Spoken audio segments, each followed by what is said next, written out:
Yeah, top one we did last time. Okay. Bhranti, yeah, we started with Bhranti. Yeah. Always good to start with who we are. Yeah, Keep another exactly. confusion and mistake.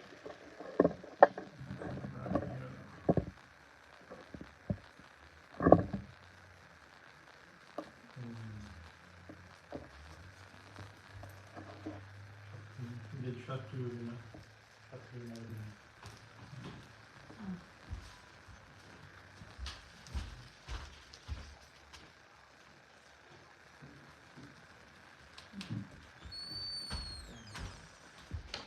Om Kali.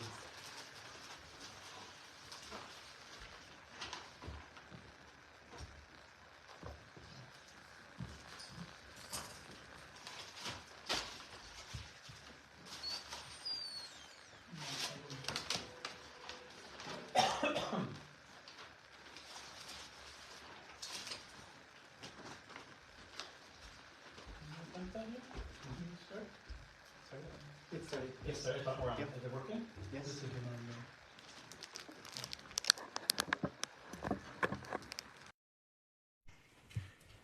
Oh, there it is. Thank you.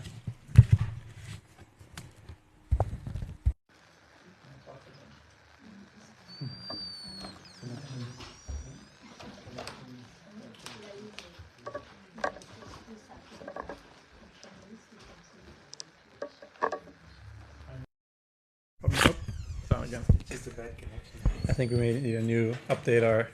We need to go wireless. Maybe we'll go wireless. Yeah, that's your new job is figure out how to go wireless. It hasn't been invented yet, but as soon as it is, we'll go. All right. Time. Anyways. Jai Guru, Jai Guru.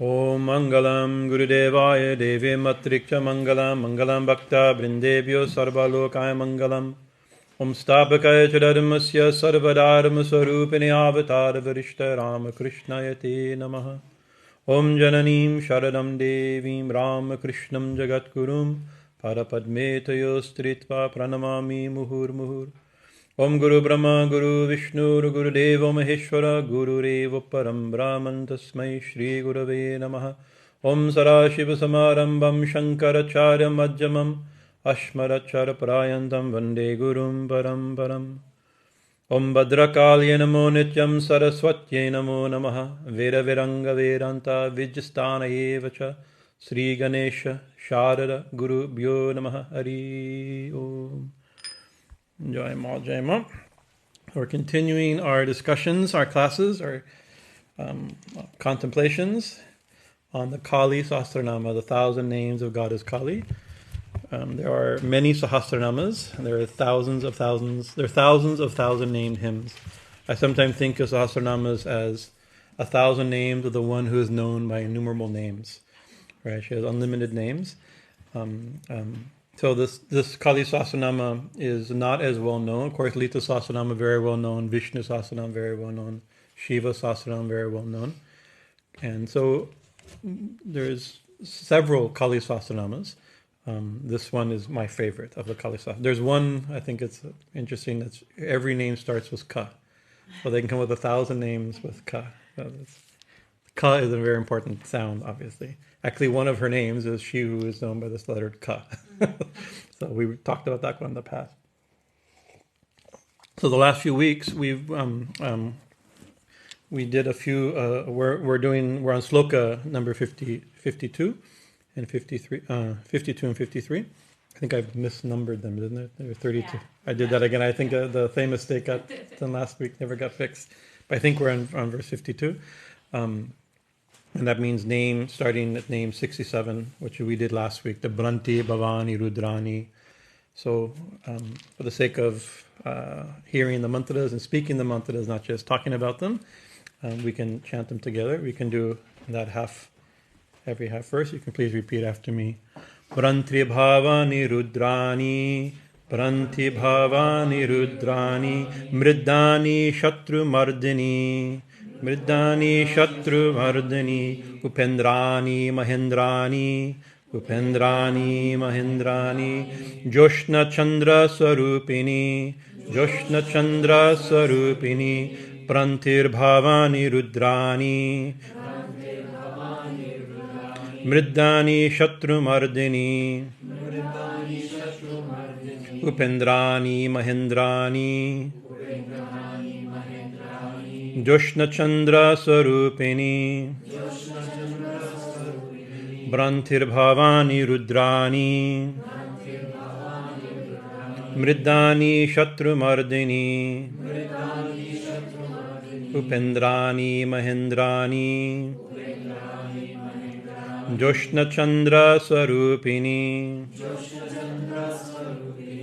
So I've given 2 verses because hopefully I always am heroic in my own mind that I will get through all these names.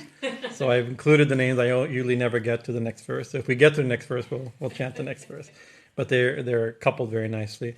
So the previous verse, it was the last couple verses from the previous weeks was a group of names dealing especially with her presence in the chakras, in the different like Kakini and Hakini and Dakini, different yoginis and that are worshipped in or thought to exist in the different chakras, as well as auxiliary deities. So we've kind of moving out of that list into describing, moving to a different way of describing her.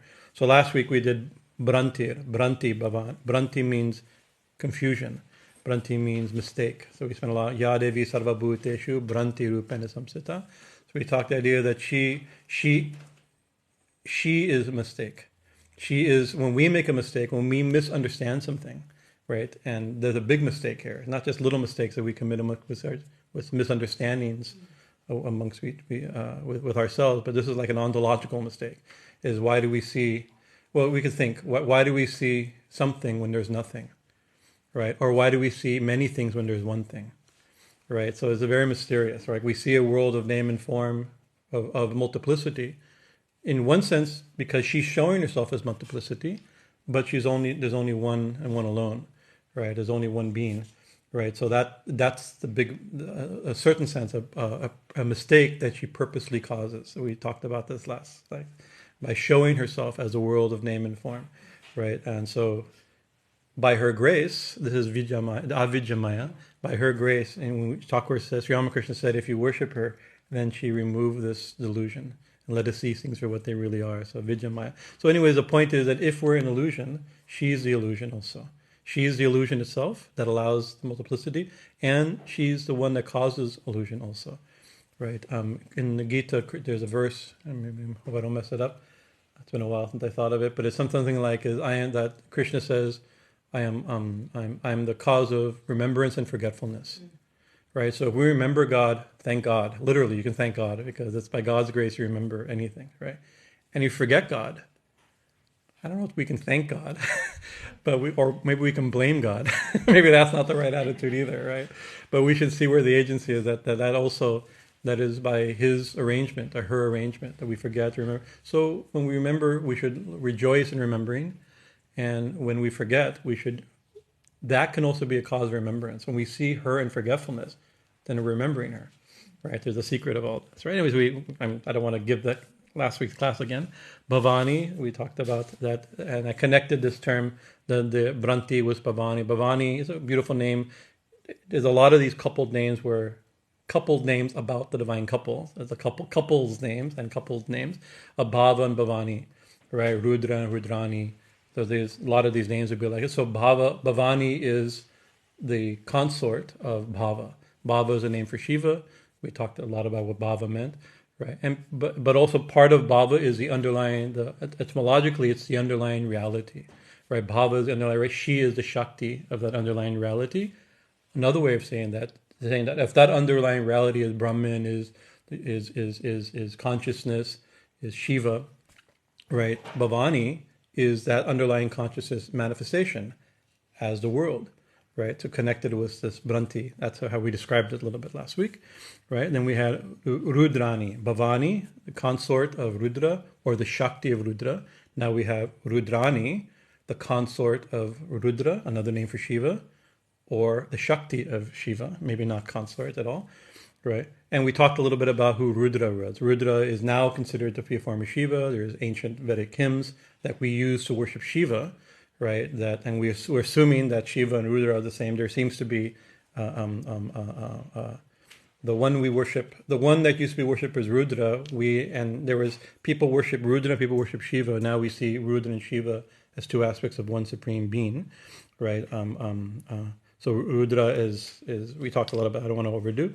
mṛḍānī, what was mṛḍānī? She who is joy, compassion, beauty, joyfulness, like this. And then we spent a lot of time on the śatru-mardinī, the one who kills enemies. Right, we were joking about killing Ted. Our prayer is to kill Ted, poor Ted, right?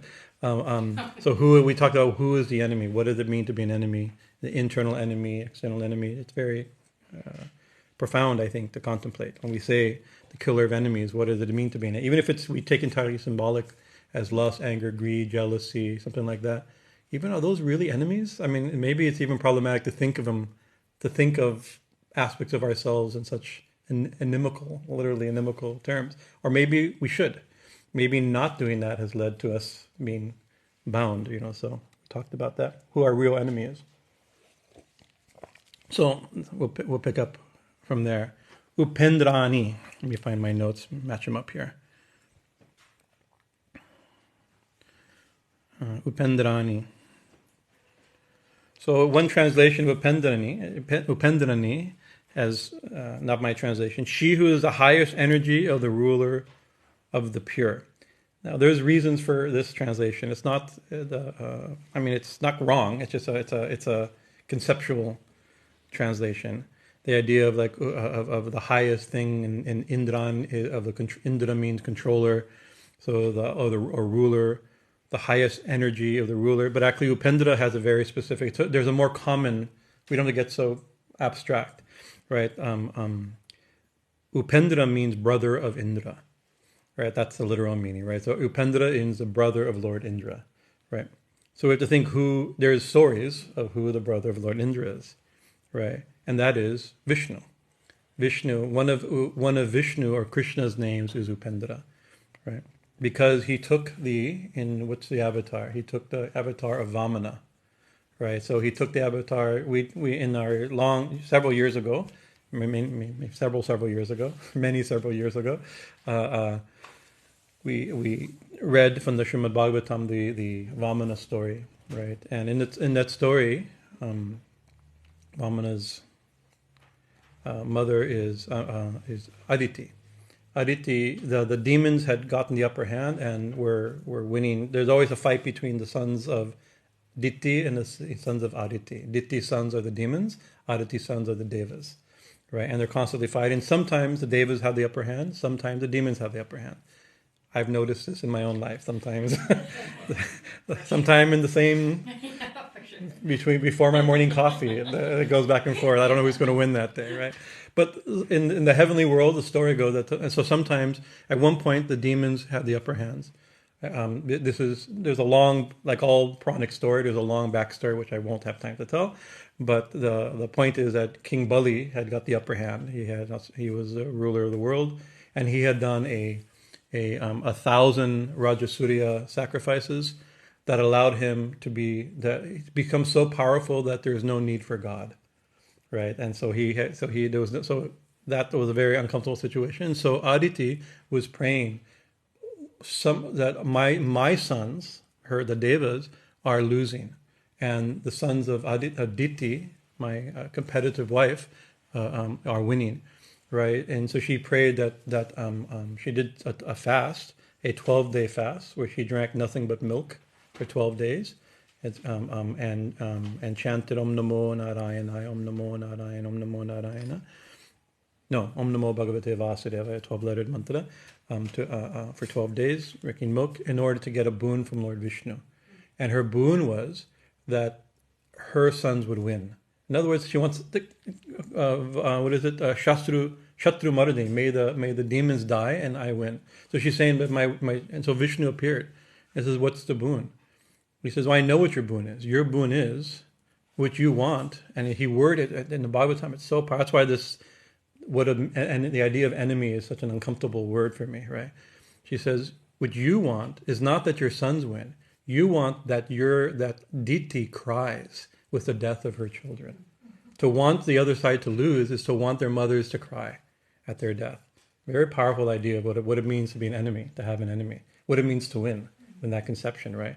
So Vishnu, he called her on it, right? He says, but it's divine will. The demons can't have the upper hand forever, right? That's not an acceptable situation. So ask. That's what you really want. Ask what you're asking for. He says, well, I want a son like you, right? That will be able to fight the demons and put my sons again in charge, make my side win. He said, there cannot be a son like me, right? I'm God, right? Therefore, the only way I promise you a boon, the only way I can give you a son like me is that if I'm born as your son, right? There's a really moving story of Swami Vivekananda. I may get the details a little bit wrong, but the gist of the story is there, where somebody approached him and says, I want a husband like you, or I want you to marry me. Right, to Swamiji, he says, "Why? I'm a monk. I can't marry." He says, "No, because you're so intelligent and so brilliant that I want a son as brilliant as you are." Right, and then Swamiji says, "There's no guarantee. If we were to get married and I have children, there's no guarantee that our son will be as smart as me." Right, so the only way you can have a son like me is that if you accept me as your son. Right, so immediately, it's like, what a beautiful Swamiji is very good. But when I first read that story, I thought of the story of the Bhagavatam. Right, the only way you can have a son like me if I'm born. So he's born as Vamana. Right, so Vishnu's born to as a son of Aditi. So Aditi, right, so that means Aditi, one of Aditi's children is Indra. Right, that means if Vishnu's born as a son of Aditi, that means his older brother is Indra. Right, and therefore his name is Upendra. Right, so his name is Upendra, but here she's known as upendrāṇī. Right, so a simple meaning of upendrāṇī is the wife of Upendra. Right, so that means a wife. So what does that mean? So the wife, the Shakti, the Patni of Upendra, of Vishnu, or is it the Shakti, the energy of Vishnu? Right, so could it be Lakshmi, or could it be the very Shakti of Vishnu, without which Vishnu doesn't exist? Right, it could be both of these things, and the names can be understood this way. Right.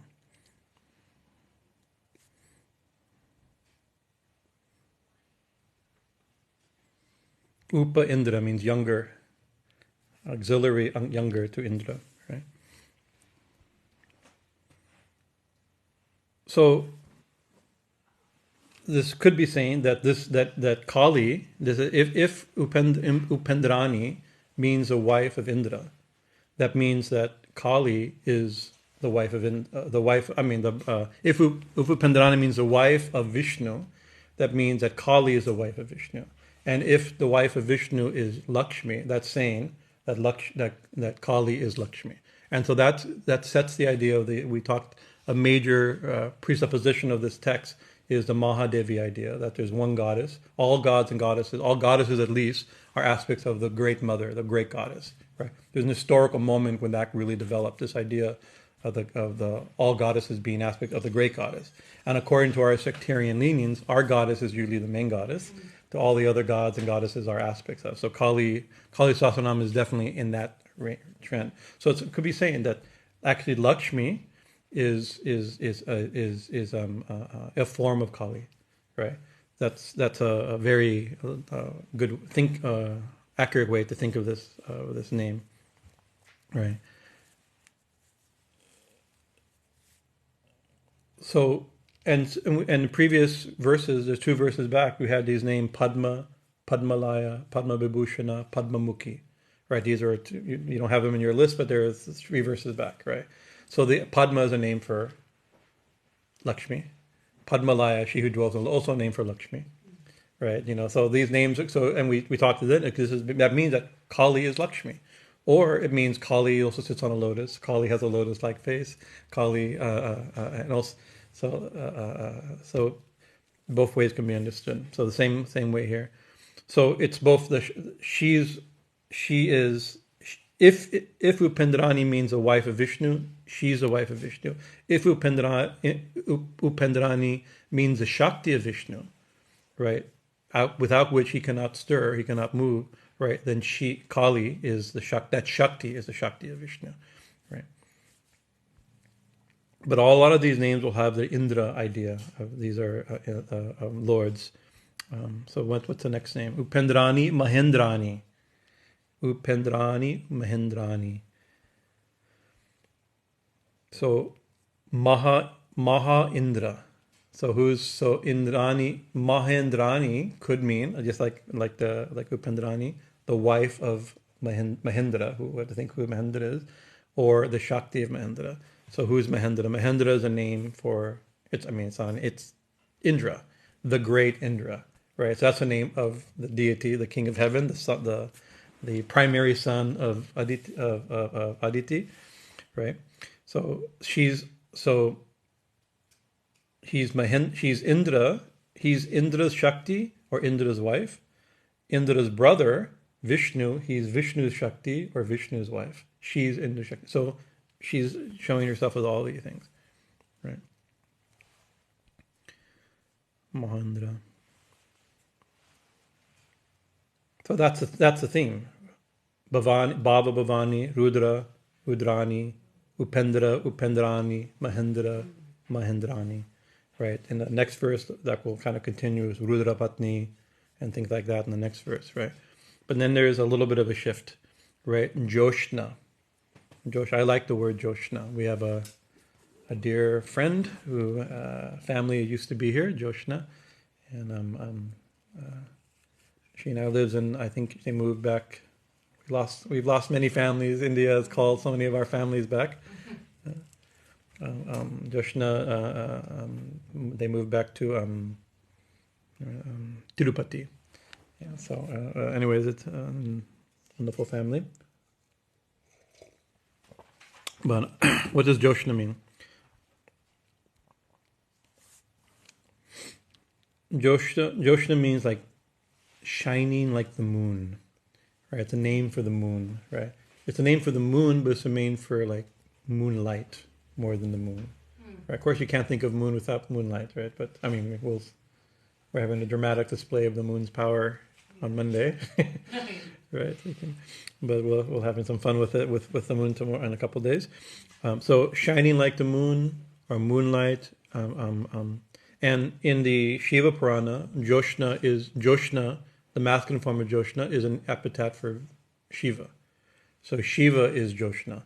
Right, he shines like the moon-like face of Shiva, and Shiva is very much connected with us like that. So if Shiva is shining like the moon, his shiningness, the Shakti of that, is Jyotsnā, the feminine form, Jyotsnā, right, with long A, Jyotsnā, right. So Jyotsnā could also be, once again, the wife of Shiva, right, and that, or the Shakti of Shiva, or it's a way of describing the Devi herself as her quality of shining like the moon, being shining, right.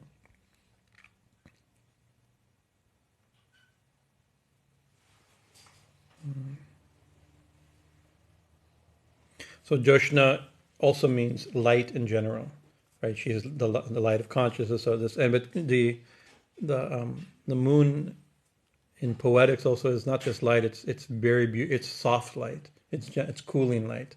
It's nourishing light, right? We get soma from this. The sun bakes and cooks, and the moon nourishes. Of course, that may not actually be. I mean, we think the sun also. Without the sun, things don't grow. But that's a conception of it, right? Right. And Jyotsnā in many hymns, including the Durga Sahasranāma, that name is also mentioned. It's a name of Durga, right? So it also could say that Kali is Durga, Kali is Shiva, Kali is Shiva's wife is also Durga, like that, right? Also, Jyotsnā has another subtle meaning that it's not just a moon or moonlight, it's a moonlit night.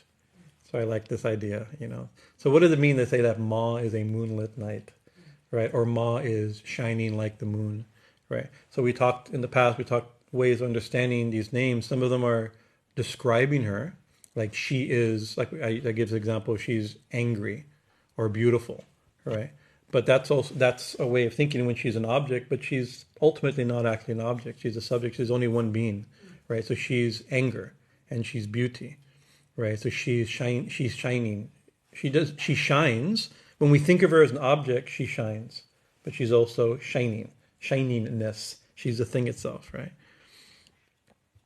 And so that matches the next name, candra-svarūpiṇī, right? She whose nature is the moon, right? Whose essential nature, whose ontological nature is the moon. Swarupa is one's own nature. Something's own intrinsic nature is swarupa, right? Right. So she whose intrinsic nature is the moon, or she's the moon's intrinsic nature, right? So she's the moon's intrinsic nature. She's the intrinsic nature of the moon. She is the shining of the moon. She shines like the moon, right? Then we have to think, what is the moon in this, right? So the moon in Sanskrit poetics and in tantric symbolism, the moon has many representations, right?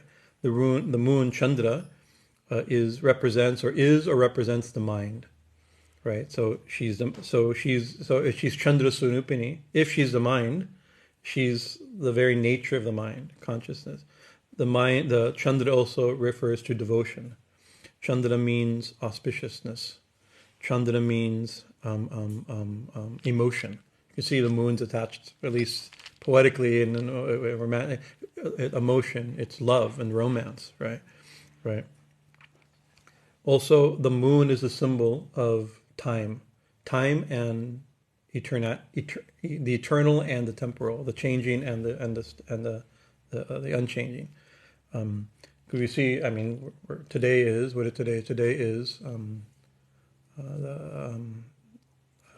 Pradosha, right? Today's Pradosha, which means Trayodasi, the 13th day, right? So that means tomorrow is the 14th day, and the next day is Amavasya, Monday is Amavasya, right? And then after that, Pratima, again, from the dark moon, again, the first day. So every day, I mean, today the moon will it will be a tiny bit of a moon, right?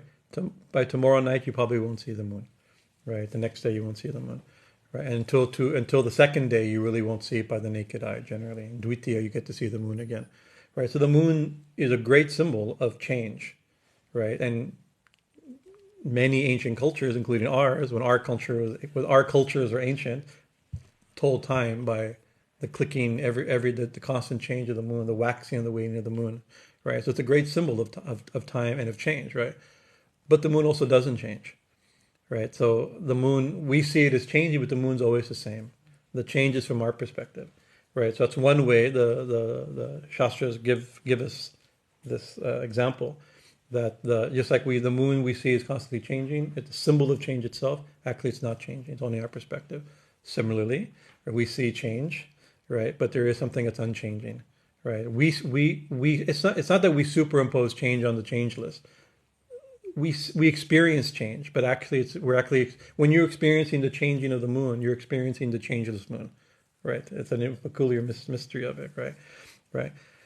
So and also on Purnima, the Purnima is full moon, right? So that's an example of a complete fullness. So it's not just time and change, but it's fullness and change, right? The moon's always actually full. Right, and so that conception is very strong. So she's Candra-svarūpiṇī. So if her essential nature is like the moon, that this name can be interpreted to understand that play between the eternal and the changing, the variety and the one. Right, she's both. That's her nature, like the moon. Right. There's another aspect of the moon in a little bit more in yoga and tantra. Is there's three great lights. Right, there's sun in the daytime we see by the sun. In the evening time, when there's no sun, we see by the moon. Right, when there's no sun and moon, or if the sun and moon is not sufficient, we see by fire. Right, or this is a type of fire. Electricity is in the category of fire, actually. So sun, moon, and fire are the three lights. Right, and so I'll give you a hint. The next name, sūryātmikā. She who's the essence of fire, of the sun, right? So one thing is her essential nature is the moon. The next name is she whose essential nature is the sun, right? So the sun and moon we have to make that. And other places she's described as intrinsic nature of fire. I think maybe I don't remember, but maybe Agnatmika may even be a name, or there's many names dealing with fire with her, right? So she's sun, moon, and fire, and that's the ancient world's reality. I mean, our reality too. We just don't think of it. We don't bother, except on big astronomical days. That's in the news. We don't look up. You know, the Monday people will be looking up, but we should look up every day and look at the moon and the sun. You know, we don't notice these things, right? But so she's sun, moon, and fire, which is the way we see. But actually, we don't see by sun, moon, and fire. We see sun, moon, and fire. We see everything by the light of the sun, moon, and fire, but we see sun, moon, and fire by the light of consciousness, right? That's the actually śatru-mardinī. That's the essence of light. We see light by the light of consciousness. Without consciousness, the sun has no light. The moon has no light, right? Right. And then a little bit more esoterically in Tantra, we have sun, moon, and fire. The macrocosm and the microcosm are built upon the same pattern, as the yogis say, and Swamiji said. So the sun, moon, and fire exists within our body, within our system, as Ida, Pingala, and Sushumna. We have sun, moon. We have a solar path, a lunar path, and a fire path, right? In our astral, subtle, energetic body. This is the subtle body idea, right? So the lunar current is called Ida, and the solar current is called Pingala, Ida and Pingala, and the fire current is called Sushumna, right? And Ida, another name for the moon, means comfort. It means coolness. Right? It actually means comfort. It means coolness, right? And it flows when the left nostril is flowing, and the solar current flows when the right nostril is flowing. And when the left nostril is flowing, right? Right now, you may or may not notice you're only breathing through one nostril. Most of us never, actually there's only a few minutes a day, every 2.5 hours or so, where you switch between one nostril and another. And for a few breaths, sometimes only a few breaths, you breathe evenly through both, right? But you breathe only through one. I remember, in a room like this, none of us, I can't say, I don't know who you guys are as far as yoga and knowledge, but I remember one time, many years I've at UCI giving class to yoga teachers, people trained in yoga or taking further studies in yoga, right? And I mentioned this, and they're like, they never notice. I'm going, even yoga teachers don't notice that we breathe through only one nostril. You know, they should be highly tuned to this fact, right? So we breathe through only one nostril. So when the left current is flowing, the body gets heated. It's cooling and cooling. When the right nostril is flowing, the body gets hotter. Also, it's connected with the more logical mind and the more intuitive mind. The moon is the more intuitive mind, and the sun represents or feeds the more logical mind. In our subtle anatomy, we spent 6 hours lecture on this point, so I can do that again. So I won't. I'm going to drink coffee and move on. I want to is the problem. You know, it's too interesting. So actually, so that's the so whatever. She's the intrinsic nature, the svarūpīṇī of the moon, of Chandra. So whatever the moon is, the mind, devotion, auspiciousness, romance, emotion, the eternal, the changing, time, right? Or the light of the moon, the pattern of the moon within our body. Also, there's other. I mentioned Ida, Pingala, Sushumna. We also, the yogis see that we have suns and moons and fires in our body. We have the fire of digestion, right? We think of it this way, you know. But there's believed to be a moon that's called a Chandra chakra in the forehead, right? That's there. That's constantly, and the moon is believed to drip nectar, amrita, right? Soma, right? And so that nectar is constantly dripping, but it gets burnt. That nectar. This is a very esoteric, yogic way of understanding these things. These are maybe referring to internal secretions in the body or energetic. It's hard to understand what these mean. But it's believed that amrita is dripping and getting burnt in the fires and the suns and also in the body. As a result, this amrita, which destroys death, that gives life, gets burnt. And so what happens to us? It says we dry up and we get old and we die. Right? So then a lot of yogic practices, even hatha yoga practice, the practice of shoulder stands and head stands, and these inverted practices, according to the text, are designed to catch to reverse so the amrita doesn't fall into the fire, the internal fire doesn't get burned up, but we can catch it, and then we do these different bandhas to hold the nectar and like that, to therefore have the amrita change our body. There's some ideas like that is beyond the scope of the class, but very interesting idea. So the next verse, right, because I'm very happy I got through 6 names quickly. We're rushing for Amavasya. We're still in our rushing mode. That's been our mood. What is the next verse? So actually, I'll chant this next verse too. Let me have him practice it.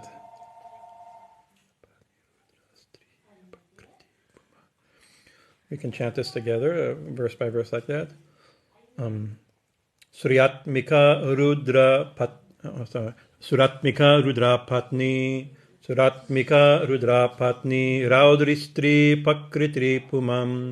raudrī strī pumān, śaktiḥ-matir-mātā, śatru-mardinī bhuktir-muktiḥ pati-vratā, sūryātmikā rudra-patnī, raudrī strī pumān, śaktiḥ-matir-mātā, bhuktir-muktiḥ pati-vratā, sūryātmikā rudra-patnī, raudrī strī pumān, śaktiḥ-matir-mātā, bhuktir-muktiḥ pati-vratā. So last name candra-svarūpiṇī, now sūryātmikā. So atmika means the essence of something, right? Atma, so the idea of like the soul or the essence, the reality behind something. She is the essence of Surya, of the sun. Just so this is obviously connected to the moon, right? Let me check my notes here. So Atmika, the essence of something, the soul of something, itself is a name. Some people get the name Atmika, right? And so and there's different ways to translate that name. So sometimes the name Atmika has a poetic meaning of the light of the divine, right? So you can see that's connected to the sun, and that's connected to the moon, right? But when you say the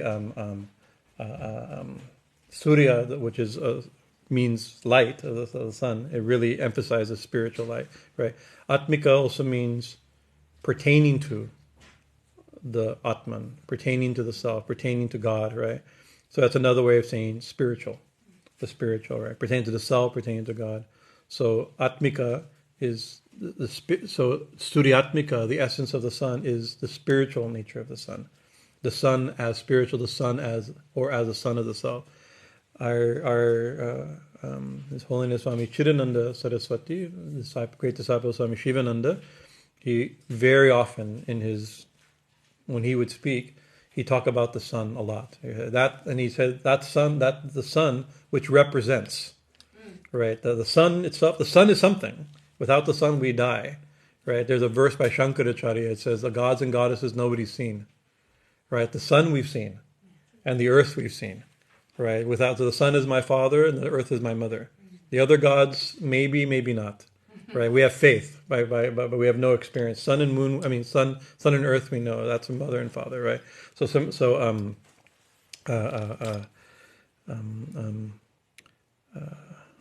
Second here. So the sun is something, right? It's literally, it's not just a symbol of God. In a certain sense, it's God. Without the sun, we're spinning around the sun. Our light comes from the sun. Everything from the sun, right? So that's the visible God, right? But then Swamiji would say that light, that sun, which represents the light of lights, right? Beyond, and then you say beyond all darkness. It's a very common thing that the light of lights beyond all darkness, right? That's Suryātmika. Surya is the sun is not the sun. It's a symbol of the light of lights beyond all darkness, right?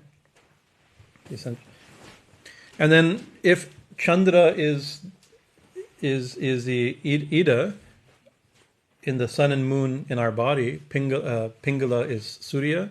That has a orangey brown feel to it, very much like the sun, the color of the sun. It's heating, right? And solar, and if the moon feeds the emotion and the intuitive mind, the sun feeds or represents or supports the logical mind.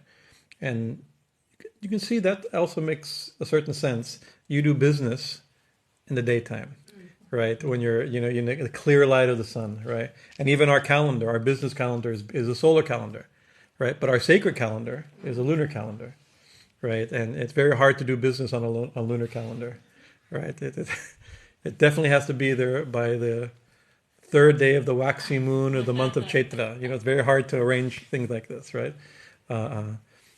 I sometimes joke. I think it's interesting that the kids of our ashram, we send them to Sanskrit school, the traditional school, right? The boys of our ashram, and sometimes I see them at the ashram, not at school. Then aren't you? It's Tuesday, right? Why aren't you at school? Oh, today's Ashtami, Swamiji. Right? It's like what is? And they say, oh, we don't go to school. It's like our days off are Purnima, Amavasya, Ashtami, Ekadasi, and Sunday. Right, these weird it's like a very hard to organize because they have to follow Sunday because of the Western system. Everything's closed, nobody goes to school, right? But their days for studying are based upon ancient lunar calendars, right? Very interesting to see like that, right?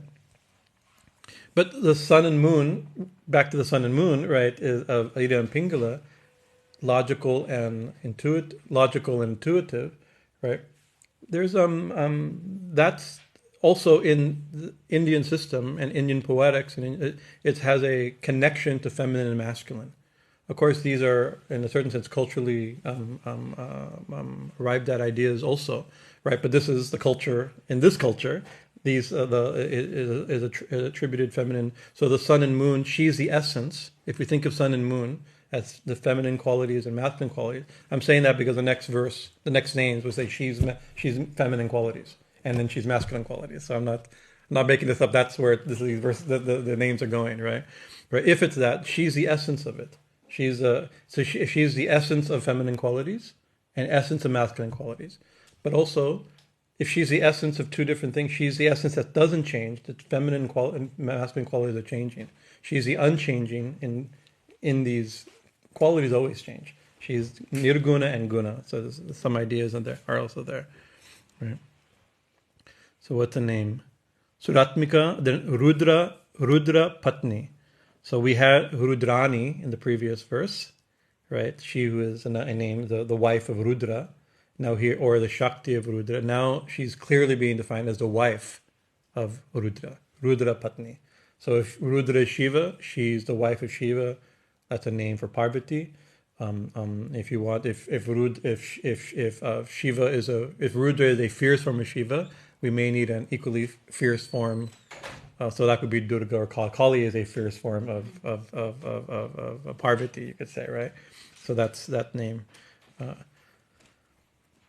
So a lot of these names are the wife of or the Shakti of, right? Because that's what I think this little cluster deals with, this duality or this bifurcation of masculine and feminine, of Shiva, Bhava, Bhavānī, Rudra, rudrāṇī, rudrāṇī, rudra-patnī, like that, right?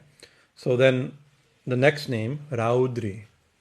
So raudrī, Rudra comes from, raudrī it comes from the same root, means fierce, comes from howl to fierce, to scream, angry. It's a very fierce form, right? Right? The fierce one. Rudra is the fierce form, right? So rudrāṇī, so we had three names in these two verses. rudrāṇī, rudra-patnī, and now raudrī. So these are three ways to understand the Shakti of Shiva. Rudrāṇī, the Shakti of Shiva, the Shakti of Shiva, right? The fierceness of Shiva, like that. Rudra-patnī, the wife of Shiva, and now raudrī. She herself is not connected to Shiva. She is fierceness. She's not the fierceness of Shiva or the wife of the fierce Shiva. She's fierce. She's fierceness, right? So it's like yes, I'm the wife. She could say, I am the wife of Shiva. I am Shiva's fierce, but I'm fierce. She's the thing itself. She's the one itself, and that's supported the strong Shakta theology of the text, right? Raudrāṇī. She's fierceness itself. The Shakti of the fierce one, the wife of the fierce one, and she's fierceness itself, or she is the fierce one, right? She is the one who is fierce, raudrī, right? So it's playing a lot of these things. So the next name, what's the next name? Strī prakriti. So this could be two names. And we've mentioned this is a problem with the Kali Sahasranāma, that there's no commentaries. There's no tradition of commentary, right? In the Lisa Sahasranāma, there's very ancient commentaries, right, by very expert scholars, right? So the names have been, where the names start and where the names end have been established, at least by convention. Like, for instance, what's the first name? Śri-Mātā, right? So you could say, oh, the auspicious mother. But it could be Shri and Mata. That could be two names, right? Shri is a name. Actually, one of the names later on is Shri, right? So it could be Shri and Mata or Shri Mata, right? So by convention, the commentators have, maybe one commentator described it as Shri Mata, and other people writing commentaries or refuting his commentary have to say, he said Shri Mata means this, but I say it really means this. And pretty soon you establish Shri Mata is now the name. With Kali Sahasranāma, there's no such well-established list like that. And so it's unclear whether this is two names or one name. So strī means woman, right? And prakriti means nature. Right? So it could be, so that's a variant we can describe that she's, all these names end in feminine. She's rudrāṇī, mṛḍānī, śatru-mardinī, upendrāṇī, mahendrāṇī. So she's female, right? Or she's like a, and she's also, many names actually have the word prakriti. She's prakriti. She's nature itself, right? But that's probably not how that's not the few translations I have of this text have joined these two as strī prakriti is as one name rather than strī and prakriti, right? Strī prakriti, right? Strī means woman, prakriti means nature. Doesn't just mean nature, as in the manifest nature, purusha and prakriti, means the nature of something, something's nature, right? So this could mean, right, that she has a feminine nature, right? Or she is femininity, or she is the nature of women, something like the womanly nature, right?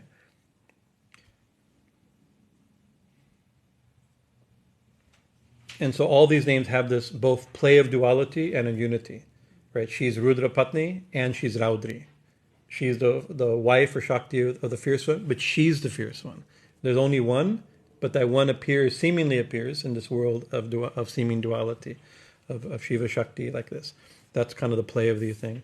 And in Hindu scriptures, that's there's a common theme in Hindu scripture, even some of the ancient creation stories, right? You have in the Manusmriti, in chapter 1 of Manusmriti, verse 32, I was looking today, right? That Lord Brahma divided himself, right, into two, right? One part male, one part female, right? And then he embraced the female, and from that was born the Virat Purusha, this whole Virat Purusha is a universal form, right? And so that's a similar, not identical, but you can see the same themes even in the biblical creation story, right? There's the one becomes two, and from those two everything comes, right? So you can think of that in the gendered world that we see, that we experience, right? But also conceptually or ontologically of Shiva and Shakti, of consciousness and form and like this, and of the one and the many. There's the interesting play like that. So a lot of these names deal with that. So it's interesting that here it's called out strī prakriti. So she who has ways we could understand this, and we can say these things about Kali, right? You can definitely say anything about Kali. She has a feminine nature, or she is femininity, right? Or she has feminine or womanly qualities, right? Or we could see her, or we should see her in women, or in womanly qualities, in strī prakriti. Because we all have masculine, and whatever list of, if you were to make a cultural list, these are cultural points, right? These aren't universal, right? And make a list of what we consider to be feminine qualities, consider to be masculine qualities. And sometimes in Sanskrit, actually, a lot of the things that get put in the feminine and masculine have to do with grammar more than than biology, right? Because Sanskrit is a gendered language, right? Like many other languages. Because Spanish and things like that are gendered, but in Sanskrit it's extremely gendered, right? So there could even be some of it comes from that also. But if we all wherever you put those categories of feminine and masculine, whatever those categories are, culturally conditioned categories, right? Not only men have masculine qualities, and not only females have feminine qualities, right? So maybe we can see it. We can see her in these qualities wherever we see them, in women or in us also. If we have if a male body, or we have feminine qualities, masculine qualities. So there's a very interesting thing. But then so she has feminine qualities, but also she is feminine qualities and she has feminine qualities, right? But what's the next word? Puma, masculine. She is strī, prakriti, and pumaha, and masculine qualities. And that prakriti, let's say prakriti, pumaha. Maybe she's masculine qualities, however you think like that. So she's feminine and she's masculine. She's female, or strī means woman. Puma means man. But puma also has double meanings, like purusha, we get the same word. It means man as in male person, right? But puma also means man as in species, as human, right? So it could be understood either so many different ways. She's strī. This could be three names. She's strī. She's prakriti, and she's pumān. She's the feminine nature or feminine qualities, and she's masculine nature quality. But let's take them as three names. She's strī, female. Then she's prakriti, and she's pumān, purusha. So it's interesting. Prakriti and purusha are right next to each other. Are they describing feminine, or are they describing prakriti and purusha? These two categories of Sankhya, right? Pumaha, actually in the well, if it said prakriti and purusha, that could be more obvious, right? But pumaha is in the Kapila, in the Srimad Bhagavatam. There's 5 chapters spoken by Kapila on devotional perspective on Sankhya, and there it describes the supreme prakriti. There's the manifest prakriti and pumaha.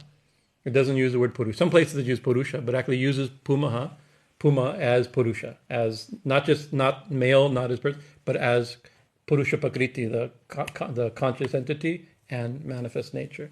So these names, how you split it will change the meaning considerably, right?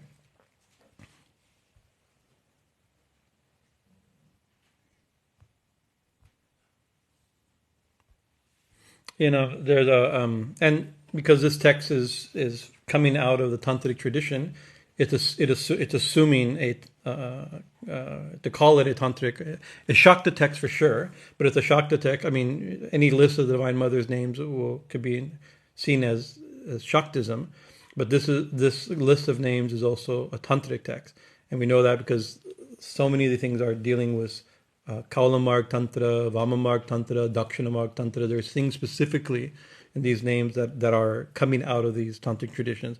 Within the tantric traditions, one of the characteristics of the ancient tantras, who's that? There's a, let me have it in my notes. I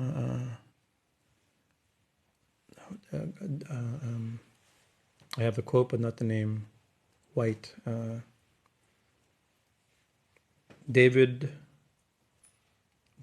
Gordon White. That's it. I got it. There's a scholar specializing in yoga and tantra, right?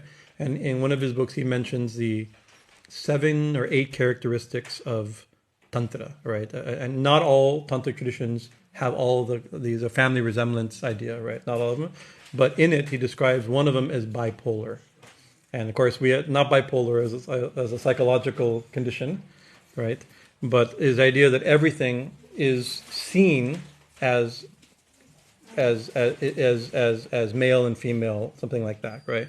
All change and transformation are viewed. This is a quote from him, as I quoted the quote, but not his name. That's why I can remember his name.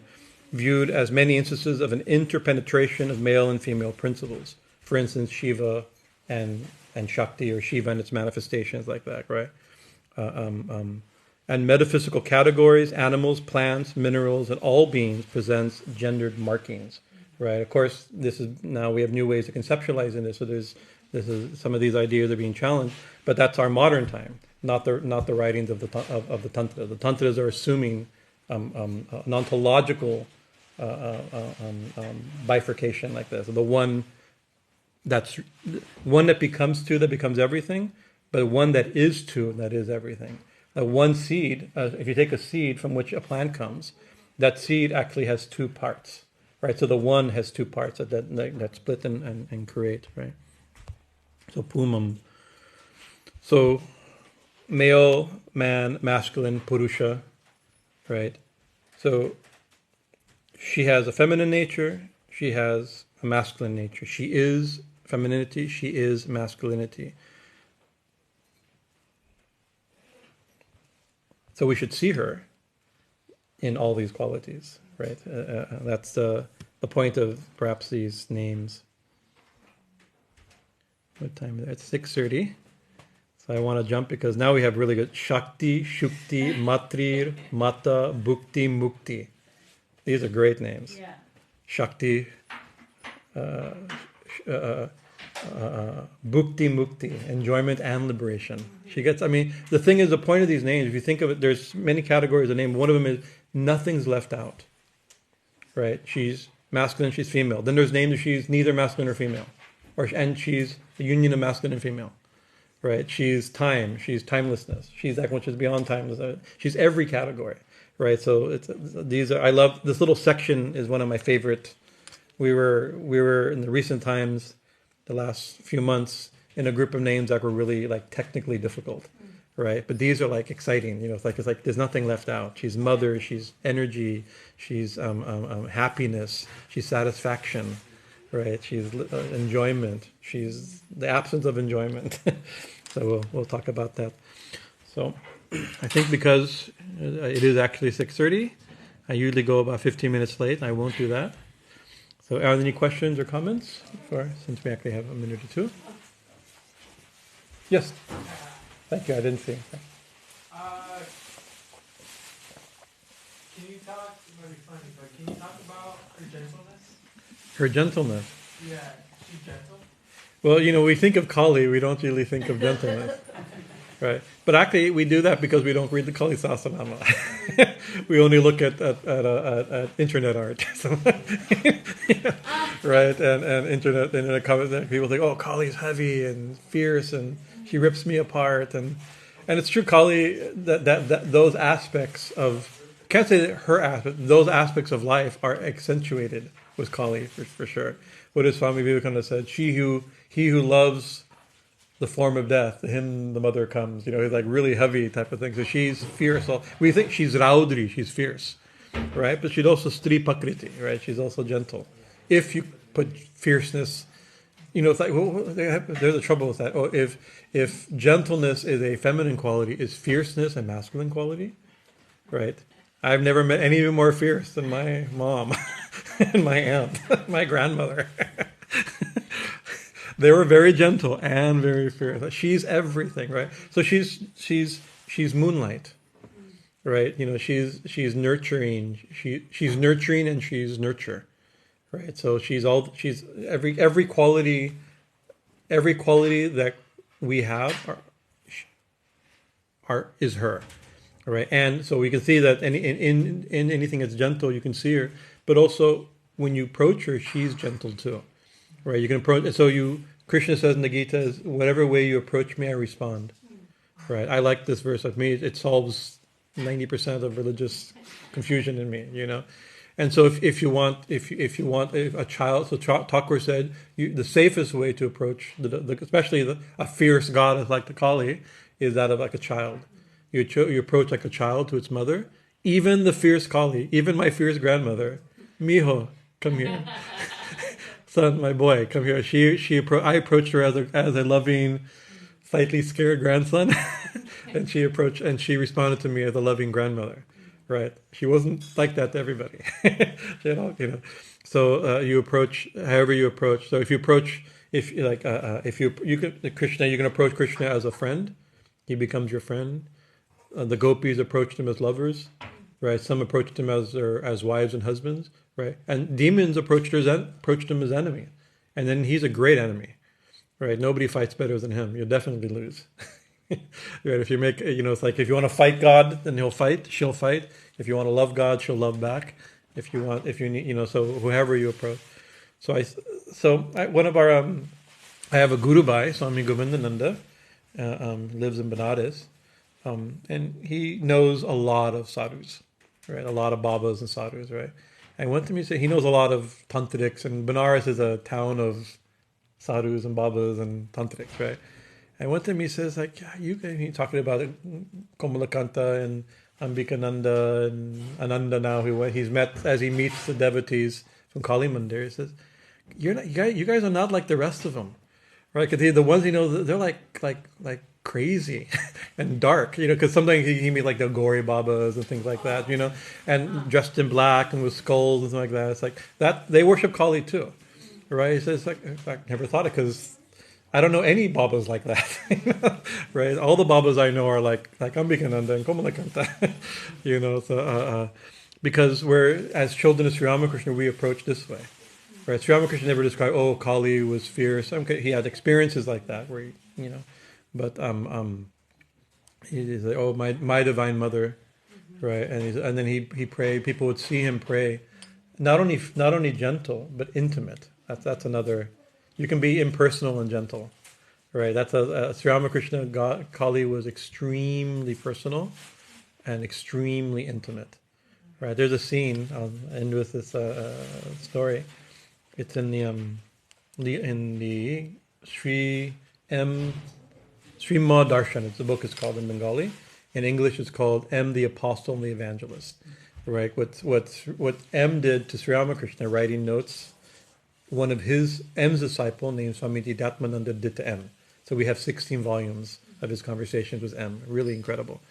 And one time M was saying, I used to hear so many lectures of the Brahma Samaj. He was a Brahma. Like most of Thakur's disciples, they're from the Brahma Samaj, right? And God seemed very far away, right? That's when I heard that. But then I met Sri Ramakrishna, and he'd sit there and we'd listen to him whisper to Ma. And talk to her intimately, and listen for her response. Gentle, personal, mother to child. Right? So we saw that God is very, very close. Not just so. To me, it's not just gentle. We want intimacy. And when Ma would be fierce with Thakur in certain experiences and visions, was also extremely intimate. I'm sorry, you asked about gentleness, and I went to intimacy because I want intimacy. Not gentle. Just keep talking. Gentleness is fine, but like the kitten, as yeah. opposed to the monkey. Like I'm Yeah. moving from the monkey. Like don't just have to hold on, just call to her. Yeah. And also that image of the kitten. Mm-hmm. There's a verse it's a Nrsimha verse. I think of it a lot. I've mentioned it before because to me it's a perfect conception, where we're praying. It's a prayer to Lord Nrsimha, the man lion, and we know the story of the man lion. If you know the story of Nrsimha, he's raudrī. He rips apart the body, disembowels the great demon Hiranyakashipu. He is the killer of enemies for sure, right? But the Prahlad is just like, just looking up lovingly. His own father has been disemboweled by Nrsimha. This fierce tiger, lion, half lion, right? Describe his mane scrapes the sky, right? Tremendous. The description is incredibly fierce. He's in the corner here. In the corner, he's our Nrsimha, our fierce Nrsimha is there, right? But does Prahlad see death? Right? He sees God, right? He sees Daddy, actually, right? And so the prayer says, just like Nrsimha has a lion's mouth, just like the teeth of a lioness, right, is death personified to prey, right? To something that to somebody to who lions eat, the teeth of the lion is death itself, right? But to a kitten, to the cub, I guess a cub of the lion, those same teeth are mom, right? You see, as soon as my age, it's just Just relax it like this, right? You can you grab a kitten that way. It does it because it thinks you're that neurological response of the mom just relaxes in the. But it's the teeth of the mom, right? So that's also if you're intimate, a fierce goddess is gentle. That's see, I put it all three together. That's pretty good. Dun, dun, I did it. That's getting late, so we'll end it there. bhrāntir-bhavānī rudrāṇī mṛḍānī śatru-mardinī upendrāṇī mahendrāṇī jyotsnā candra-svarūpiṇī śurātmikā rudra-patnī raudrī strī prakṛiḥ pumān śaktiḥ-matir-mātā bhuktir-muktiḥ pati-vratā. Sri Guru Maharaj Ji ki jai, Jai Mahamaya ki jai, Swami Maharaj Ji ki jai, Jai Ma Dakshineshwari Bhavatarini, Dakshina Kālī ki jai. Thank you for your kind attention and patience. And see, I finished in time and then went over. Jai Ma. Hari Om Tat Sat. I'll leave it for arati. I'll probably move it over here probably after.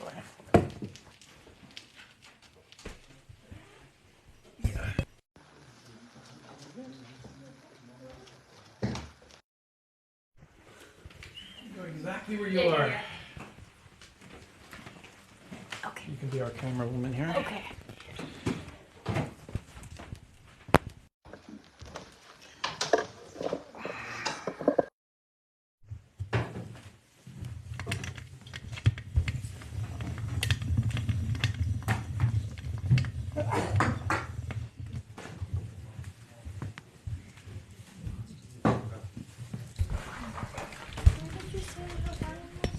What's that? Where did you say it was? Over here, where the peacock feathers are? Oh. That's not a shingo. Oh, okay, I see.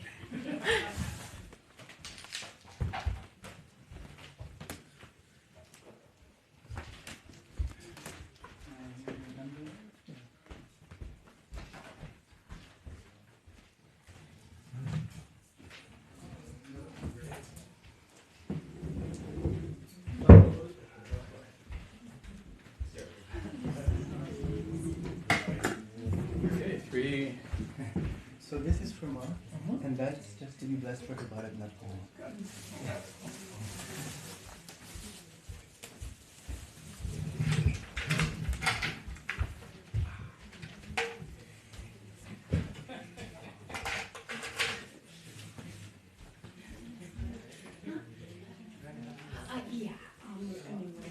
So, yeah.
Anyway, so you have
So after the pumān, give them back to her?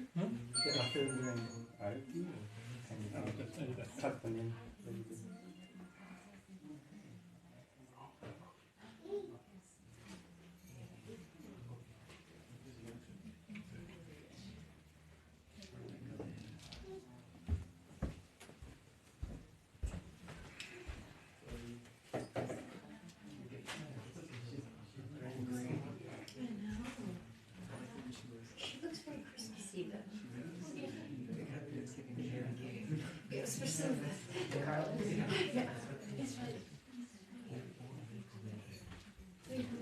Someday,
Om Aim Shri Gurubhyo Namaha Hari Om Om Ganana Tva Ganapatinam Avamahe Kavi Kavinam Upamaslavastamam Jyesha Rajam Brahmanam Brahmana Spatana Shrinvan Dhasadanam Om Shriman Mahaganadipataye Namaha Lakshminarayana Bhum Namaha Om Maheshwara Bhum Namaha Vānigidanyagarbham Namaha Shakti-Purandarabhyam Namaha Mata-Pitrabhyam Namaha Ishtadevatabhyo Namaha Kuladevatabhyo Namaha Gramadevatabhyo Namaha Bhaktidevatabhyo Namaha Stanadevatabhyo Namaha Sarvebhyo Vidibhyo Namaha Sarvabhyo Vidibhyo Namaha Om Mangalam Gurudevaya Devi Matricha Mangalam Mangalam Bhakta-vrindevyo Sarvalokaya Mangalam Om Sarvamangala-mangalyam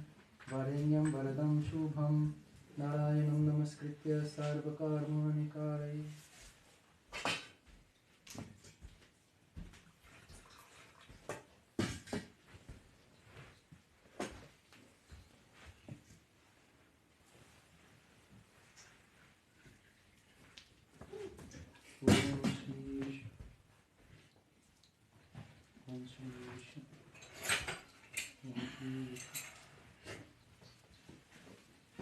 Vishnu Paramam Padam Sada Prashanti Suryaha Tadidur Chakshratam Oma Pavitraha Pavitraha Sarvavastam Gatubhyo Yasmaritundari Kaksham Sabhaksham Shrichihi Shrichihi Shuklam Bharadaram Devam Shashivaranam Chaturbhujam Prasannabadanam Dhayat Sarvabhigno Pashantaye Om Gum Gurubhyo Namah Gam Ganeshaya Namah Om Aim Sarvadevi Devi Swarupaya Shri Ramakrishnaya Namah Om Jayanti Mangala Kali Bhadrakali Kapalini Durgakshama Shiva Dhatri Sahasranāma Namostute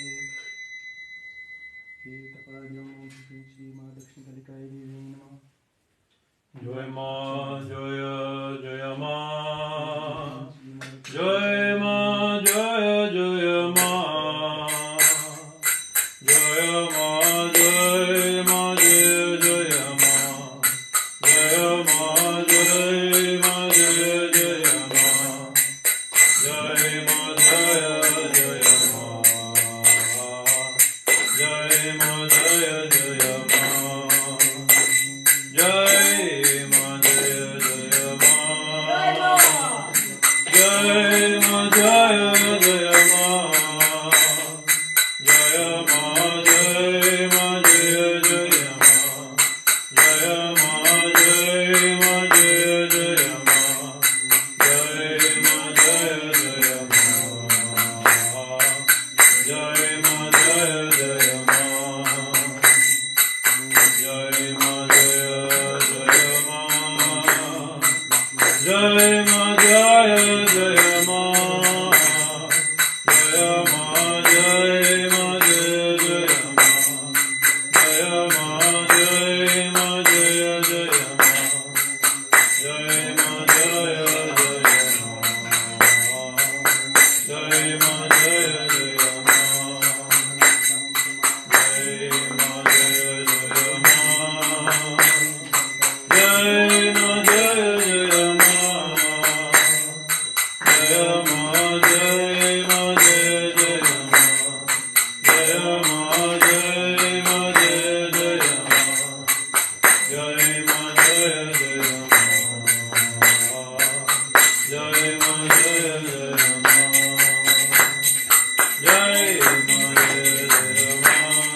जय माँ भवतारिणी दक्षिण काली की जय माँ दक्षिणेश्वरी दक्षिण काली की जय भगवान श्री राम कृष्ण परमहंस देव की जय जगन्माता श्री शारदा देवी की जय युगाचार्य स्वामी विवेकानंद महाराज जी की जय पूर्ण तीर्थ दक्षिणेश्वर धाम की जय नमः पार्वती पतये हर हर महादेव।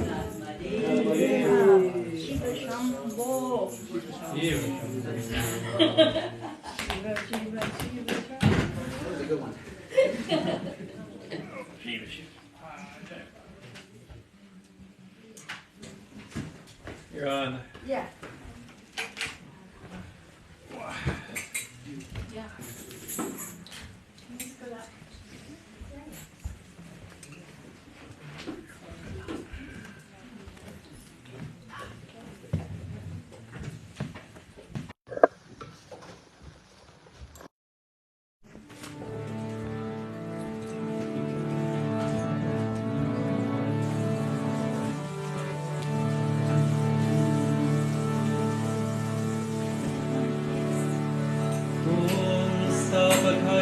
धर्मस्य सर्वधर्मस्वरूपिणे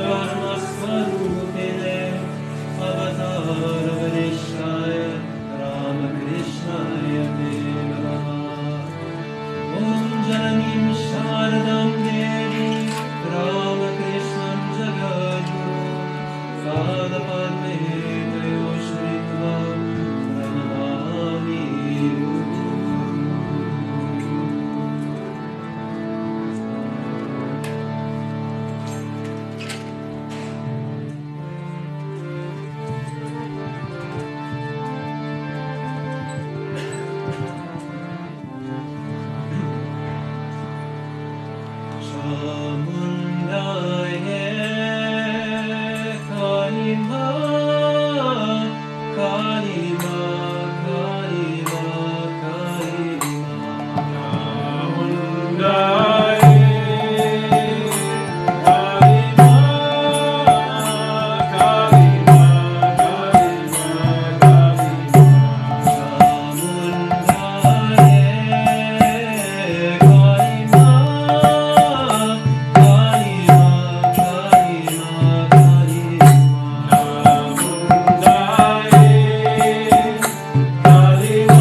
who will play the drums?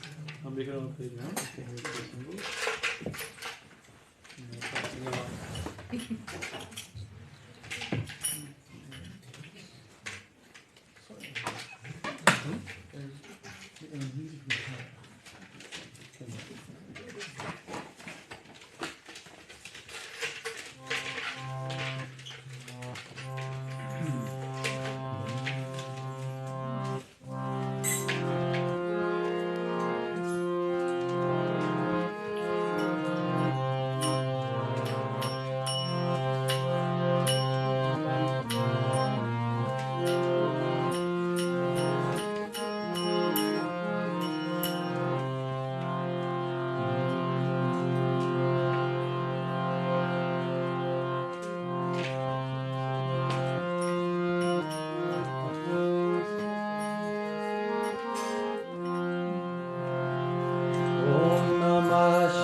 Shambhu, Shiva and his son, Kartikeya.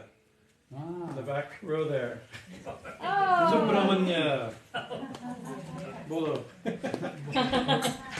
We like this song very much. I hope you remember. Shiva Shiva Hara Hara. That's all I remember. Okay, where should I sit? Okay. Okay, thank you.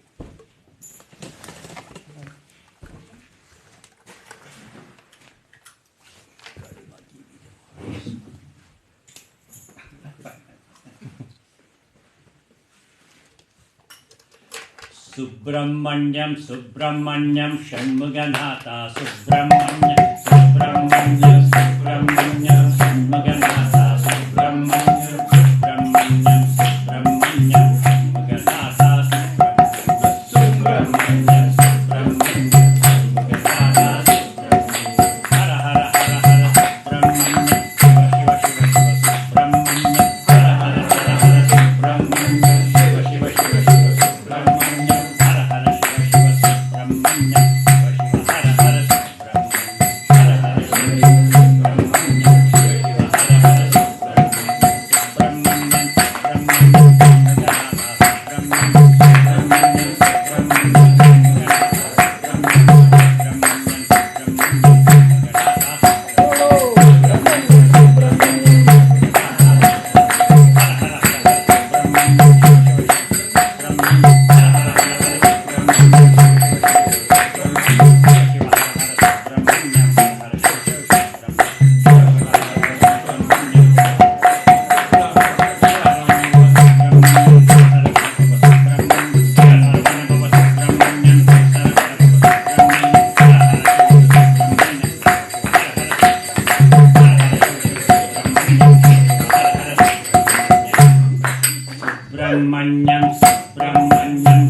We have our name, Ma, Shiva, Bhajanananda. Yeah, that's our standard here. Krishnaya Vasudevaya Devaki Nandanaya cha Nanda Gopakumaraya Govindaya Namo Namaha Namah Pangajanabhaya Namah Pangajamaline Namah Pangajanetraya Namaste Pangajangaye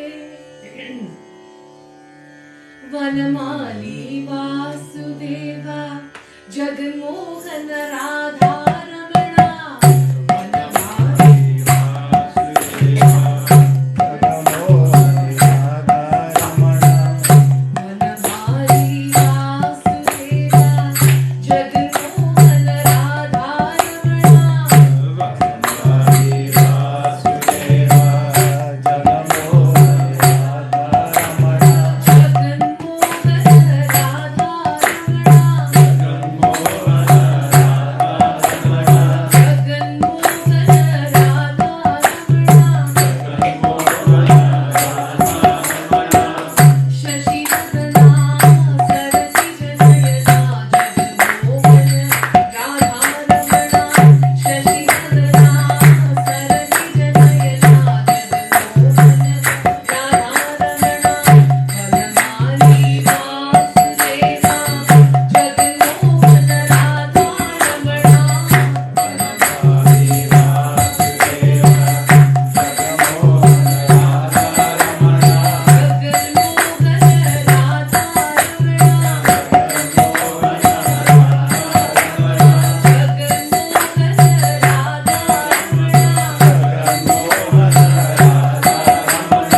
Radhika रमण भक्त कोलाहल लाल की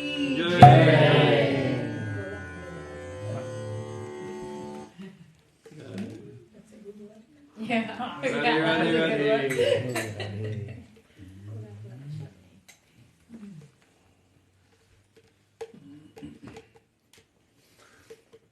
Should I sing a little bit of Aganita Tara? Just a little. Yes.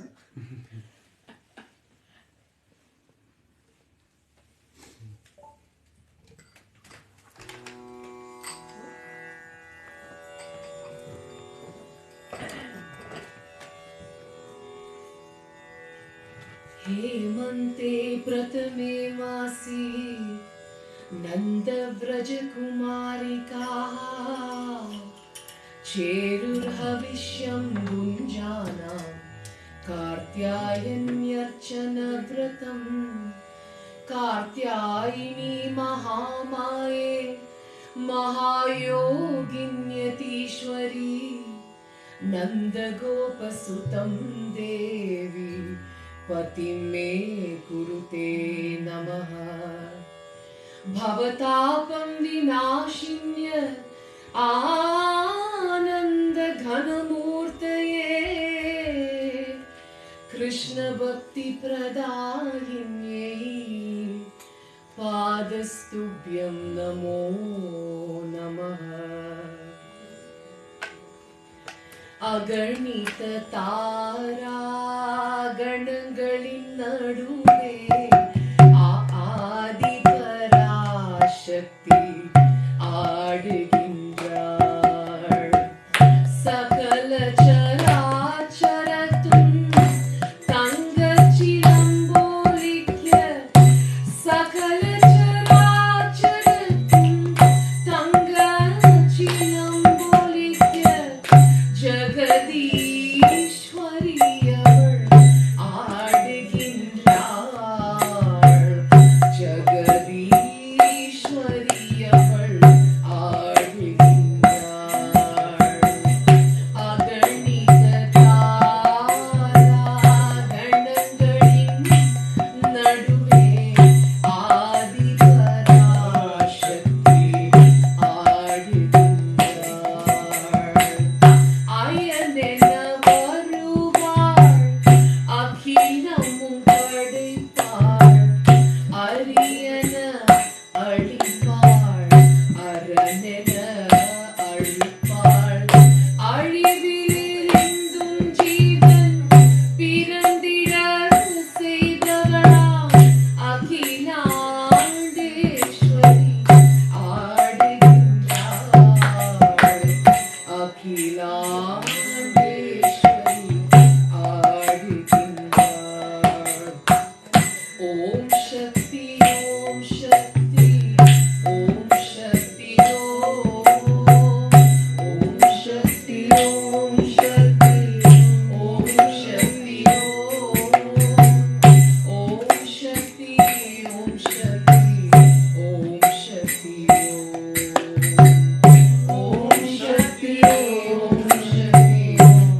जय स्वामी जी महाराज की जय। जय माँ दक्षिणेश्वरी भवतारिणी दक्षिण काली की जय।